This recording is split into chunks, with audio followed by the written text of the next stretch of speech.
Hi, welcome to Conversations with a Wounded Healer, Life in the Times of the Coronavirus. We could make a really good episode of a daytime soap opera with all of this, couldn't we? But I'm not going to. I'm going to continue with the podcast. How are you today? My name is Sarah Bueno, and I'll be your host. I'm a psychotherapist in Chicago, as well as a professor and student of NARM, Neuroaffective Relational Model. I sing, I do a lot of stuff, but podcasting is one of my favorite things to do, which is why I'm so happy that you're here with me. I wanted to let you know that this episode was recorded well before we got into coronavirus life, so there will be no mention of coronavirus during this episode, and it's not because we are just neglecting what's actually happening in the world. It hadn't happened yet, or at least we weren't aware of it. Someone was aware of it, but didn't do anything about it. I digress. Anyway, one of the things I wanted to share with you today is we have a Patreon account. And Patreon is a place where you can go, you can support artists and podcasters and people doing really cool stuff in the world. And I would be honored if you would be willing to financially support this podcast. You can donate as little as $1 a month. And even that donation, even though it might seem like, what does that do? It's really, really helpful because we're all out here kind of struggling right now. And so every little bit helps. And also too, just so you know, even if you don't donate, I appreciate you and think that you're a wonderful human just for being here, just for being you. So let me get on to today's guest because I'm really, really, really excited to share this interview with you. So in 2018, Nate Postlethwait sold almost everything he owned, left a lucrative career, and boarded a plane for Croatia. He traveled internationally for 6 months while sharing his story of overcoming complex trauma, his battle with addiction, and eventually coming out as gay. The story exposes the vulnerabilities many of us feel but are afraid to say out loud. Several thousand people are following along, and a community of survivors are finding solace amongst others who know their pain. I think you're really, really going to dig this interview with Nate. I am just so happy to have connected with him and to be able to call him a friend. So please enjoy my interview with Nate Postlethwait. Hi, Nate. Hey there. Welcome to Conversations with a Wounded Healer. Well, thank you. It's an honor to be here.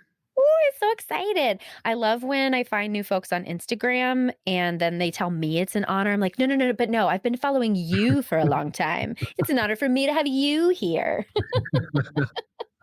Well, then it goes both ways. Yay. Mutual admiration. That's how we like to roll on this podcast. Great. Yeah.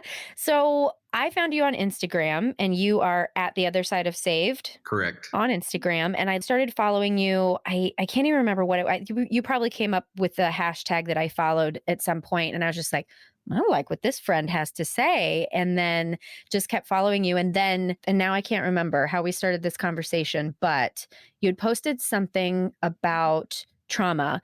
Oh, it was about not telling people this is, something that's meant to be to make you stronger, right? And I was like, yes. And at some point, that might be how they feel too. And I was like, let's talk about that on the show. Yeah. So before we dig into all of that stuff, would you mind telling listeners more about who you are and what you do? Absolutely. I just started this whole journey of sharing my story a little over a year ago. And I had been in a career that was very demanding for about 13 years. It was adventurous. It took me from Nashville to San Diego, to Denver. I was part owner of a couple of different real estate brokerages and ended my career selling real estate. But through that time, I was pretty unhappy for the whole 13 years. And the highlights for my big life transition were coming out as gay in 2016 after 20 years of some touch and go versions of conversion therapy, turning 40 the next year, and then looking around at my life and saying, yeah, I don't like what I've built here. This does not the freedom that's going on inside of me. And so I started this plan in September of 2017 to wrap up my career, sell all of my belongings, and go travel and start sharing my story, because I felt like I had entered therapy at 18 years old. And my life had always had this kind of private layer of depth and understanding about trauma and pain. And yet my external self was about success and making people laugh and keeping up this facade that was going to cost me a lot more over time. So I started a blog and a podcast just sharing my story. And at the time, I thought that it was more about the freedom of coming out later on in life and being able to look at your surroundings and saying, this is so important to be your authentic self. And what really has come from that has been this platform discussing trauma and healing. Couldn't be more grateful for that, to have a voice that's speaking to other people and encouraging them with words that are able to reach them and say, I know that darkness, I know this, I know that isolation, I know that feeling of being a scapegoat, I know that hopelessness. And it's a gift, man. It's just a huge honor to feel like people wanted to follow the story. And then I hear from people on a daily basis saying, this is how your story has impacted me. And Right. it's really humbling because I think that people make this assumption that like I've just been writing for 20 years and public speaking for 20 years, my little project. And that's not the case. I mean, I'm new to this and want to keep it authentic and organic where people feel connected to the story because it's honest. And that's why I reached out to you because, frankly, we see people with stories like yours, not just like yours, but, stories of addiction and XYZ. We see it all the time. The level of authenticity that you somehow energetically generate, that's what drew me in particular, because I think sometimes people are putting themselves on a platform from a place of ego and a place of needing that attention. But when your mission was, I need to share my pain because this might save somebody else's life. I mean, that's really what I hear. Yeah, that's a huge compliment. I'll say this. When you live in the like diehard traditional evangelical culture your entire life and you're not allowed to express your sexuality and you live in the closet and you suffer greatly. I mean, the suffering that went on with that, when you have your moment, your epiphany and your awareness of I have the freedom to live my life and actually experience pleasure and joy that I've been taught to sin and it's going to send me to hell. Something comes alive in you that is so unapologetic. I mean, my coming out has so little to do with sexuality. The sexuality is so small on the scale of the freedom of just not feeling the internal anguish anymore, of feeling like I have to live with duality every single day of presenting someone else. And so I think the authentic piece comes from being really unapologetic about where I'm at in my life. And anytime I hear from someone who participates and is still committed to the same religion that does me harm, I just give them their words back. And I'm just not interested. And I'm baffled that you could read my story or hear all of these other stories of so many people who have been so incredibly hurt by a religion that you participate in, and then you want to share like another different version or opinion that we may have misunderstood. I have a lot of clarity about the authenticity. I get confused when someone shares. I don't like being confused in communication. So I've often found that when someone sends me a message or someone's communicating and I have to reread it over and over and over, it's not my job to figure out what they're trying to say. There's some confusion going on there, and I just don't have the capacity to figure out what that means. With that, anytime someone is authentic, no matter how painful the message is, it feels secure. Yeah. To read those words, no matter how horrific and how traumatic, if it's authentic, Right. it feels soothing to me because it's true. And I think too, when we're rooted in connection to ourselves rather than desire for something to happen, that's when we're most authentic. It's that real truth within oneself. Like you said, there was this confidence, you were just like, I got this. Yeah.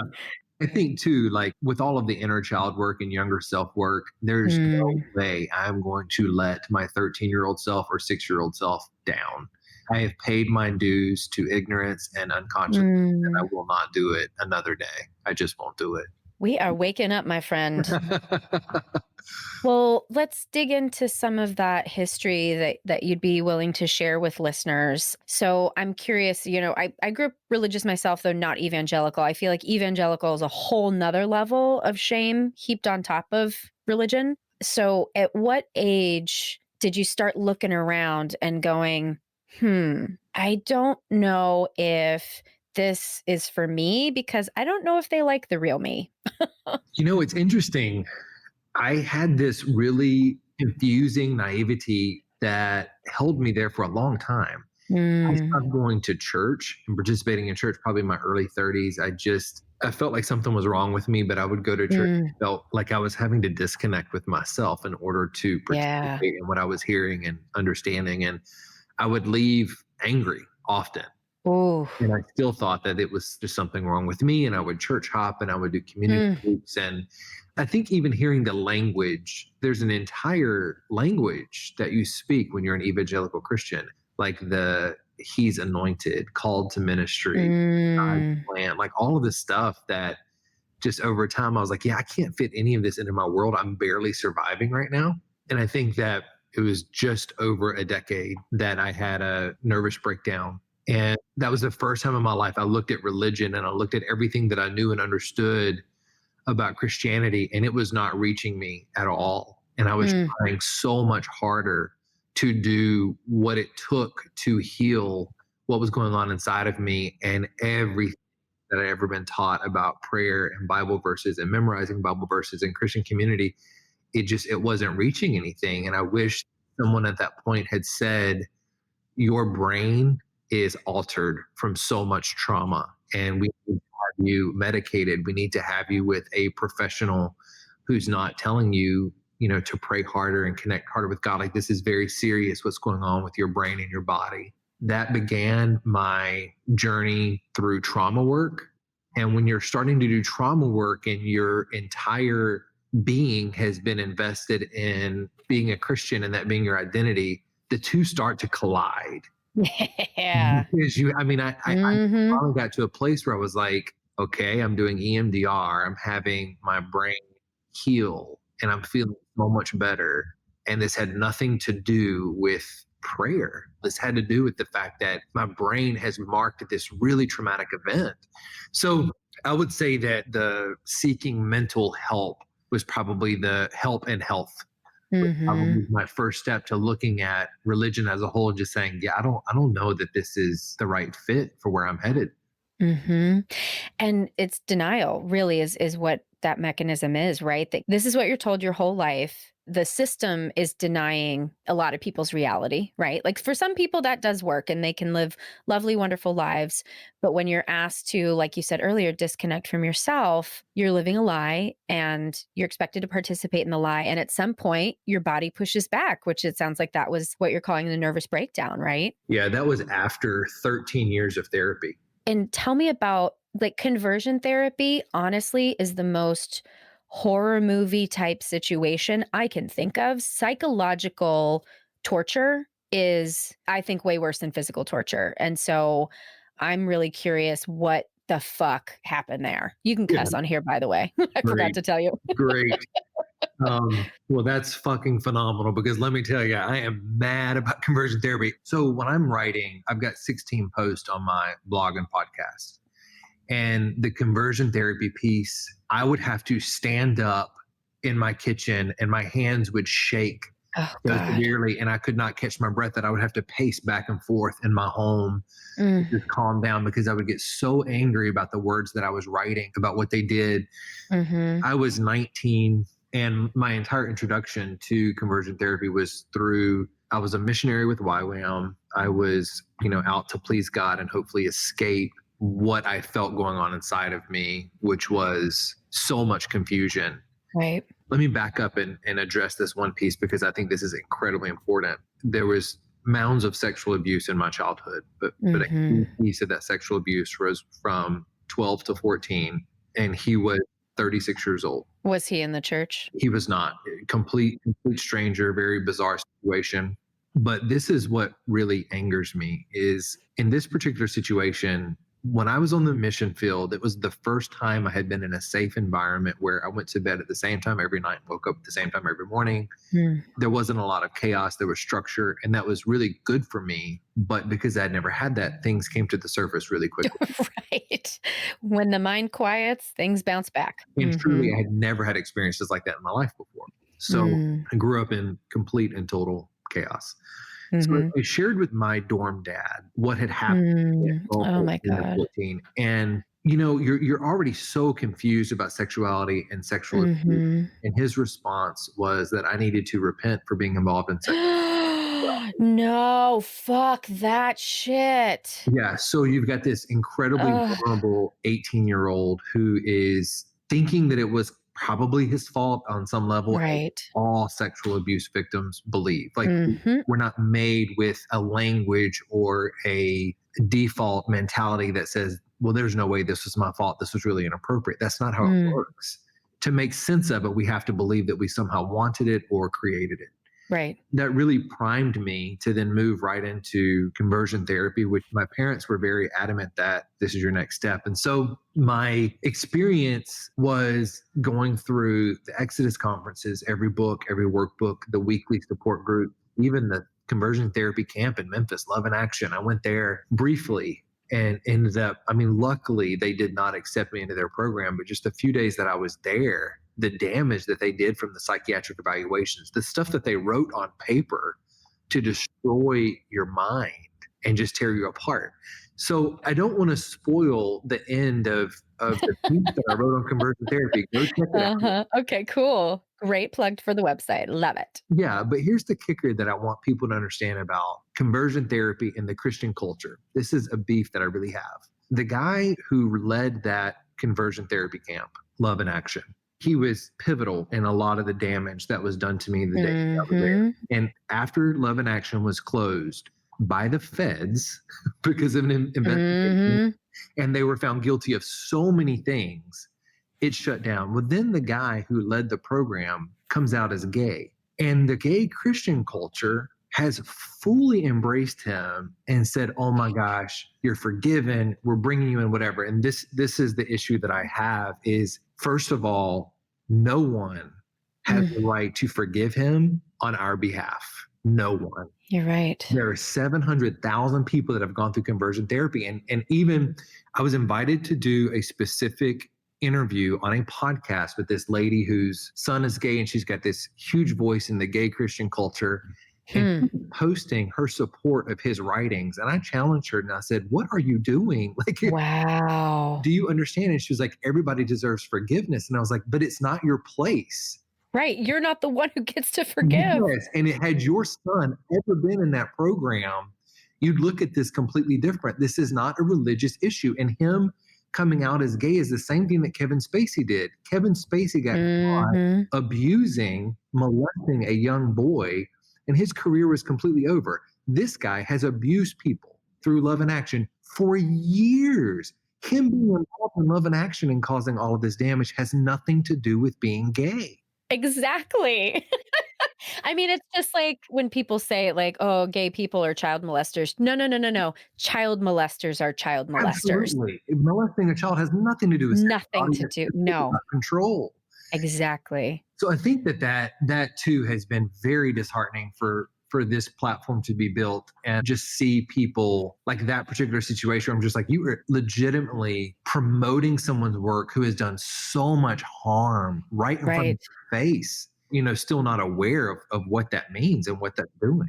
And it's spiritual bypass because that's what we talk about so much in the trauma treatment world is you can't just skip over to forgiveness. You can't just skip over to the healing part. You've got to go through the messy shit that you're talking about, these breakdowns. We have to go through the breakdown in order to get to the other side. I've said this multiple times that forgiveness is not a tool to heal trauma. It's not like Yeah. forgiveness is an escape oftentimes to say, I gave this to the Lord. Well, the Lord doesn't have access to your brain. And so if that trauma is in your brain, that has to be rewired and that has to be worked on. And there's been this promotion of forgiveness being this really brave act. And I think that forgiveness is wonderful and beautiful and clean and pure, but it has its place and time. And I think that it's being misused quite a bit, especially within the Christian culture. Well, I think forgiveness is a product of doing the work. It's not something you decide to do. It's something that arrives. Yes, could not agree more. Yeah. And I think also too there are layers of forgiveness. It's just like layers of the trauma, right? As we continue to dig in different ways. Like my parents died in 2014 and one of the things that I had told myself was, in order to move on and whatnot, I would need to forgive because I had a, definitely not dramatically traumatic childhood, but the bubbling under the surface trauma that nobody would know about that's so fucked up just because nobody can point a finger at it. And after they died, I went to a retreat and I experienced some forgiveness based on some of the work that I was doing.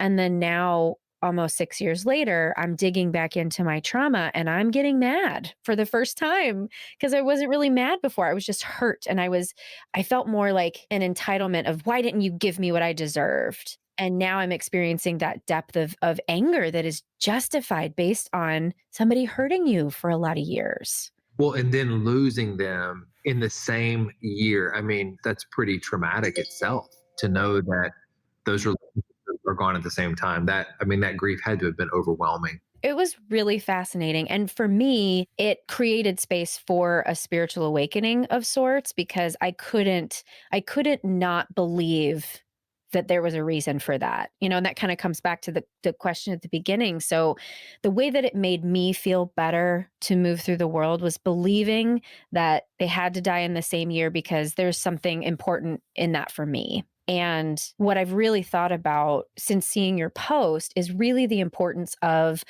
not telling someone that. Like, if you believe that for you, awesome. But if you're going around telling people, like, oh, this is going to make sense later, this is for your greatest good, like, nobody fucking needs to hear that. They get to decide that when that comes to them, if that comes to them. Right. I think you're talking about like one of the posts that I put up that it angers me when I hear people constantly say things like everything happens for a reason. No, it does not. Like that's just not Mm-hmm. true. And that's one of the things that I posted was everything doesn't happen for a reason. Everything happens because people do things every day. And sometimes those things are really harmful to other people. And we have to Yeah. and there wasn't a reason for that. It's not to make you stronger. It's not because God has Mm-hmm. a plan. It's because what they did was inappropriate. And it's Mm-hmm. very unfortunate that you have to pay for that. But overcoming is then our responsibility based on what Right. someone else has done. Right. Your trauma is not your responsibility, but your healing is. Yeah. When you say awakening, I think about the consciousness is such a huge thing for me at this point in my life. Mm, I think of how long I was unaware of what I was carrying inside of my body, yeah. what I was committed to while I was denying myself. And so you get to this place where people are making unconscious remarks every single day. And it's really difficult to recognize how much of the world walks around and is participating in their own lack of awareness. And that was me. I mean, that was me. I was completely Hmm. on the wrong track for most of my life, which is very painful. Right. And I would say, as a therapist, wrong is a strong word because I feel like the more we step out of the binary and the more that we recognize that you were acting in that way to fucking survive, not because you were doing it wrong, just because you hadn't been really shown a way to do it differently until you couldn't make another choice. You either would choose death or I'm going to fucking heal this shit. Right. And it really was. I mean, I think that coming out was like the last piece that was after, no joke, like 300 hours of intensive trauma therapy with Mm, NDR intensives and outpatient treatment centers. But I think that the coming out piece was kind of the grand finale of, okay, I'm done with this really intense mm. thing and being miserable. I can't do this anymore. And I'm curious, when you're in the midst of experiencing this nervous breakdown, who helped you get help? Sadly, I don't have a single individual. My world was full of men's Bible studies and Christian therapy.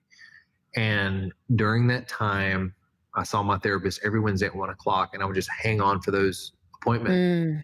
And in the course of the breakdown happened in December, and I did not seek treatment until October. Oh my God, how painful. And during that 10 months, every week, my therapist was giving me more Bible verses to memorize. And Oh, fuck. it was horrific. I mean, it was really horrific. And at the same time, I walked away from a business that I owned and just turned to my partners and said, I'm out. Walked away from my role. I closed the curtains in my home. I hid Mm. Anxiety was so severe that I couldn't drive during the daytime. I had moments where I did drive during the day and would often get stuck in a parking lot with my hands shaking so bad because there were so many people and so much movement.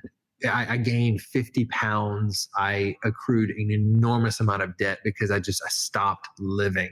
And I wanted time to sit still so that I could process what was going on, because what was happening was Mhm. truth was coming at me at a speed that I could not process. And that Mhm. truth said, hey, you are on the wrong path and you are not getting better. This 13 years of therapy is still not addressing Mhm. the trauma done to you. And I couldn't process that at the time. And so finally, actually, the moment was in a parking lot. My hands were shaking so bad I couldn't put the key in the ignition, and I was Mm. surrounded by people, which made me very anxious. I wanted quiet as much as possible. And I reached out to a friend of mine who was a doctor, and I said, I need a prescription for something with anxiety Mm. right away. I like physically, my body, I can't go on. Mhm. And then I found an outpatient center myself, took it to my therapist, and my therapist said, well, let me call them and check into it first. And I remember saying to him, I was like, I don't know what you need to check into, but I'm going. Yes. That was the first spark of life. Wow. And I have to tell you that even with that therapist to this day, frustrated that he ever told me that my sexuality was not allowed. I'm frustrated that he told me that, God's best was not for me being gay and that God wanted to heal all of that. Like, I'm frustrated about all of that. But what really infuriates me is that for 10 months, every Wednesday, this broken, desperate man would have done anything for help. And not once outside of prayer or Bible verses did he ever suggest that he did not have the tools necessary to help. That honestly, more than anything else, is what really infuriates me. That kind of Mhm. carelessness, it could have cost me my life, and that Yeah. reality almost happened. It is negligence, and not that I'm advising you to take legal action, but I didn't read the article, but I saw somewhere someone was posting an article about Christian therapists being negligent and not following our code of ethics as therapists and putting their religion over the code of ethics, which this is the perfect example of how fucking dangerous that is. It's dangerous and it's just ignorant. It's really ignorant. And by the way, I can't report him because he's not licensed. What? Yeah, and this was 10 years ago, and at the time he was $200 an hour and had a waiting list. Then you can especially report him because he was practicing without a license. I can't even. Well, now he's a coach and he's not a therapist. But the thing is that I started working with him when I was, I think, 23 years old, and I signed a waiver stating that I understood that he wasn't licensed. That doesn't fucking matter. You don't know what you're signing. It's Yeah. Well, no, I'm sorry. I'm like, I am so into like protecting people from abuse from therapists. I am so mad right now. I can't even tell you. it's just unnecessary It's trauma. fucking ego. Yeah, It's ego oh, completely. bullshit. How dare he? That was my awakening. That I went to that outpatient center in November of that year, and I came home and I looked around and I was like, yeah, I'm out of here. I didn't want to be in the South anymore. I didn't want to be, there were a lot of relationships I needed to get away from, and there was just a lot that I felt like I needed to see. And then as soon as I moved, at that point I moved to San Diego, and that's when I began doing EMDR, and that became kind of a lifeline to really start to reprocess a lot of the trauma. Wow. I mean, I don't know. I don't know how you feel about this word now, but I want to say what a miracle that was that you had the capacity at that point. Because what I'm hearing you describe is your nervous system was so dysregulated. You were just a raw nerve. And that's why you couldn't tolerate being with other people. There's just literally too much stimulation. And we can't process when we're in that state. So the fact that you somehow like crawled out of that to find yourself someplace to go is truly incredible. At that outpatient center, I remember the therapist giving me her card like on day one, and it said her name, and then it was like, comma, LCSW, comma, LMFT, comma, EMDR, comma. I mean, Mm, so many credentials after her name. hmm. And that means way more to me now than it did then. I mean, honestly, after 13 years of therapy, I never actually had positive impact in therapy until I saw a professional. Well, because you weren't in therapy. This guy just fucking lied. Right. You were just talking to like a spiritual advisor. Right. Who was pretty disconnected. So that was my first drop in the bucket of, hey, Yeah. you have a lot of potential if you get the right help. Like if you get real professional help, you've got a lot of potential to heal. And Mm-hmm. I've never stopped since. That's been my life the last decade. Mm. It's interesting how I think whenever we are forced into healing by whether it be, this nervous breakdown or addiction or something else painful that happens, I really, really believe that like you really do have something to offer this world. And that's the universe going, hey, friend, you got shit to do. Let's go this way. And listen, I want to normalize that. I want, like, Right. I'm amazed at how much shame people carry after experiencing such horrific trauma. Right.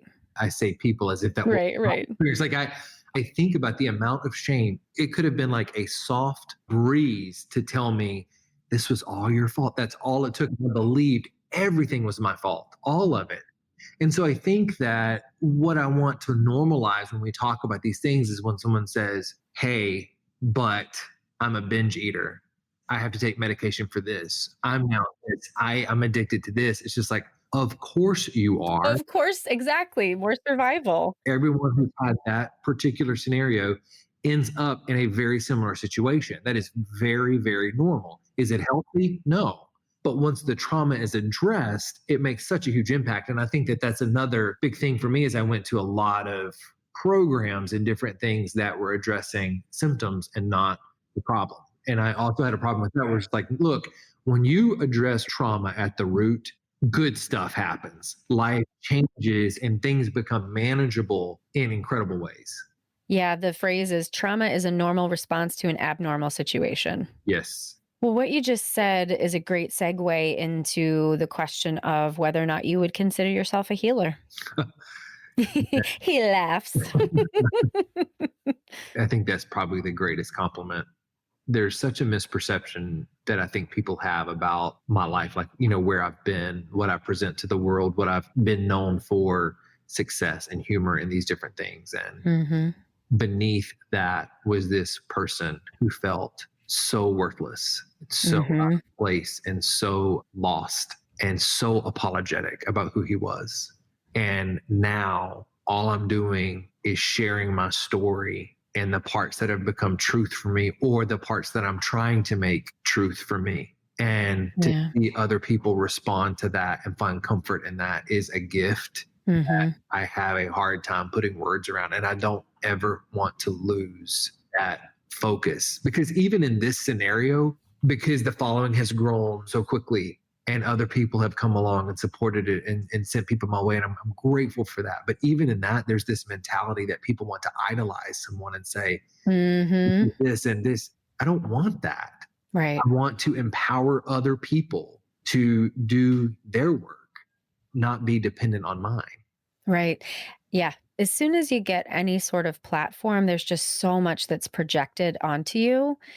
And that happens with clients too. Like clients will be like, oh, you did this. And I'm like, friend, like, Right. I just asked the right questions. I mean, this is a relationship. And so, yes, I'm helping you, but it's not all me, And I think when people are so hungry for the truth, right, the authentic realness, and when they're presented with that for the first time, then there's this assumption that like, oh, you and I are something special because of what we do or what we say. It's like, no. A lot of people are saying this. You just happen to come into my office. Well, and listen, I mean, the truth is, I'm grateful for the opportunity to share my story and that it's helping people. But at the end of the day, we need to be hearing stories from Black trans women. They know pain and they know suffering and isolation, and their stories are just now starting to be told. And I was just thinking that I think our culture needs to see something more on TV before they're ready to see it in real life. Yeah. And now we've got Pose and RuPaul's new show. Like people are finally starting to see some of this. Yeah, agreed. And it's really, I think, just making humanity come to the forefront with an understanding that each person has the same emotions. Like each person has the Yes. same potential. Each person has the same, but they don't have the same opportunities. Yes. Just truly trying to get people to understand how Mm-hmm. disconnected we are as a culture when we still have these really bizarre hierarchies and levels and layers of, who's who. And listen, I am a broken man who's learning to put himself back together from a lot of trauma. I don't Mm-hmm. want to be anybody's hero. If Yeah. being a healer means that by my sharing my story and how I've healed, it helps other people, I'm down for that. But I don't want that weird platform where people start to believe that my words matter more than something else that's in their Yeah. gut or whatever. I want to empower people to learn to trust themselves and heal. And I think the trick is, like you said, you always want to stay connected to how humbling this is because, like I said, they're gonna project that shit onto you. There's literally nothing you can do to avoid people giving that to you. It's whether you take the bait or not. Yep. In my coaching practice, I've written all the content over the last couple of years. I'm ecstatic to get this launched over the next couple of months. I'm already doing individual coaching now, life coaching, but Mm-hmm. I set it up where each client I can only work with in 6-month segments. Hmm. They come and work a specific program as we're investigating their story. At the end of that 6 months, there's a minimum 30-day break from client and coach. The Mm. entire purpose is to say you apply this last round, this last phase Mm. of the coaching yourself, but understand I did not do this work. It was my job. You paid me a fee to do something that I'm selling you. Mm-hmm. To make me a hero in any way really Mm-hmm. belittles the work that you've done.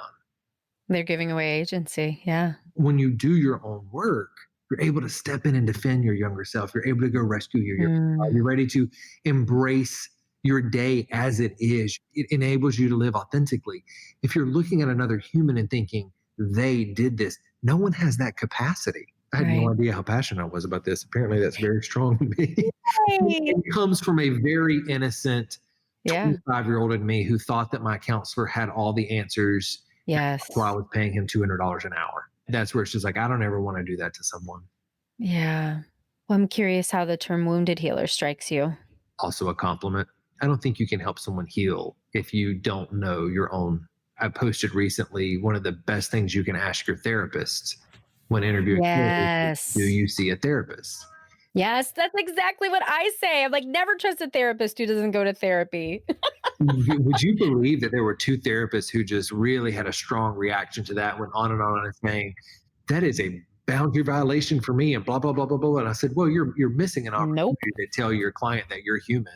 You do not have to tell them who that therapist is and why you go, but it's Right. a yes or no question. And your response, I mean, is clearly letting the cat out of the bag that you are Mm-hmm. very threatened by someone having the confidence and security to ask if you've also done the work you're promoting. I just think that that's really important, to understand that someone can't offer you something that they've not walked through themselves. And this is something that one of the reasons that I have the podcast is for that therapist who thinks that they don't need help themselves. Get the fuck out of their office. They are not safe. They just aren't safe. You're making me angry in such a good way. I want to go fight somebody now, but I'm supposed to go to yoga. Should have got a boxing class.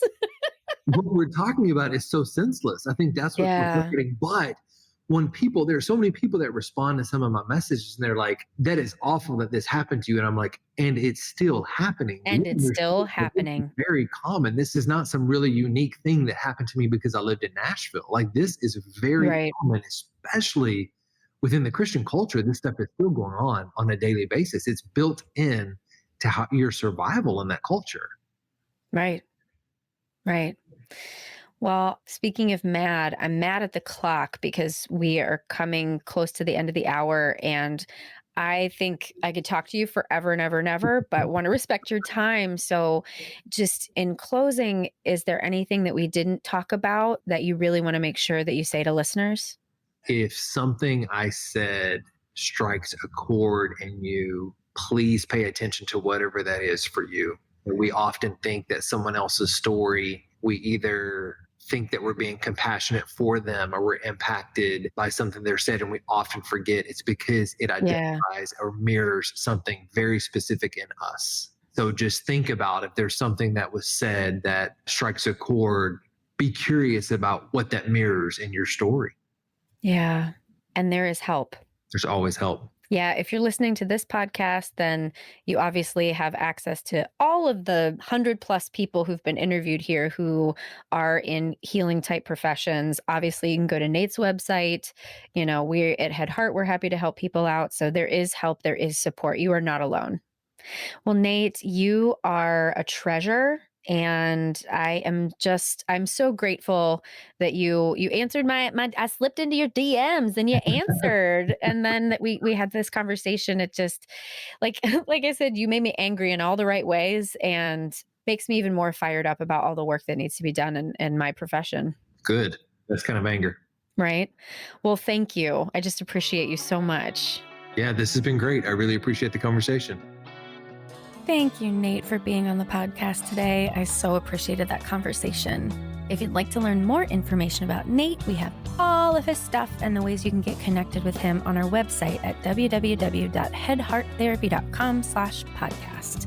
Thanks as always to Andrea Klunder and the Creative Imposter Studios for editing, to Liam O'Donnell for the album art, and to Ben Mueller for our theme music. Thanks so much for tuning in. Until next time, bye-bye.